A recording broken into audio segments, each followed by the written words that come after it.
energizing your soul through the inspired Word of God. This is your daily devotional reading.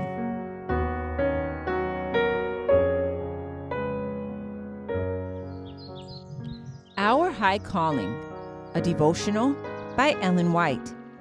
May 12th, a complete rule of life.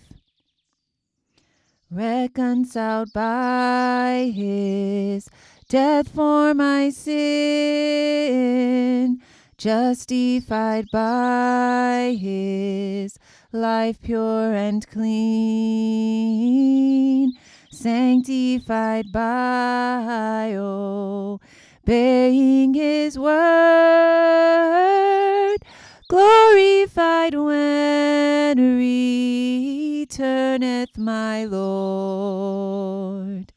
Cover with his life, whiter than snow, fullness of his life, then shall I know my life of scarlet, my sin and woe. Cover with his life, whiter than snow. A complete rule of life. And the temple of God was opened in heaven, and there was seen in his temple the ark of his testament. Revelation chapter 11, verse 19.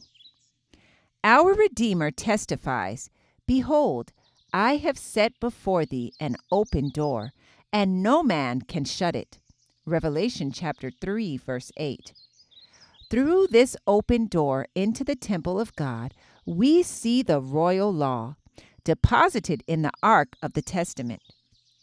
Through this open door, light shines from that holy, just, and good law, presenting to man the true standard of righteousness, that he may make no mistake in the formation of a character that will meet the requirements of God.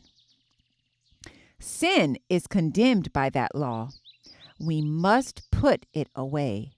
Pride and selfishness can find no place in the character without crowding out him who was meek and lowly of heart.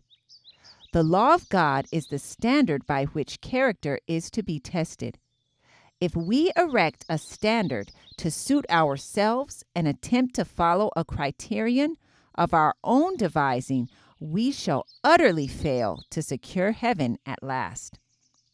The mind must yield obedience to the royal law of liberty, the law which the Spirit of God impresses upon the heart and makes plain to the understanding.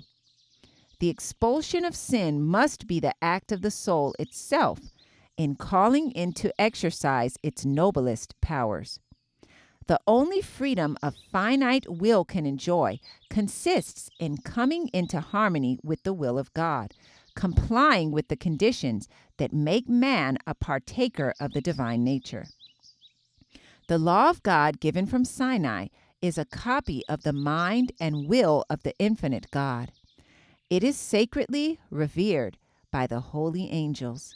Obedience to its requirements will perfect Christian character and restore man through Christ to his condition before the fall. The sins forbidden in the law could never find place in heaven. It was the love of God to man that prompted him to express his will in the 10 precepts of the Decalogue. God has given man a complete rule of life in his law. Obeyed, he shall live by it through the merits of Christ. Transgressed, it has power to condemn. The law sends men to Christ, and Christ points them back to the law. Our High Calling, May 12th. I encourage you to be ye doers of the word and not hearers only. Thank you for listening, and be sure to join us tomorrow for your daily devotional reading.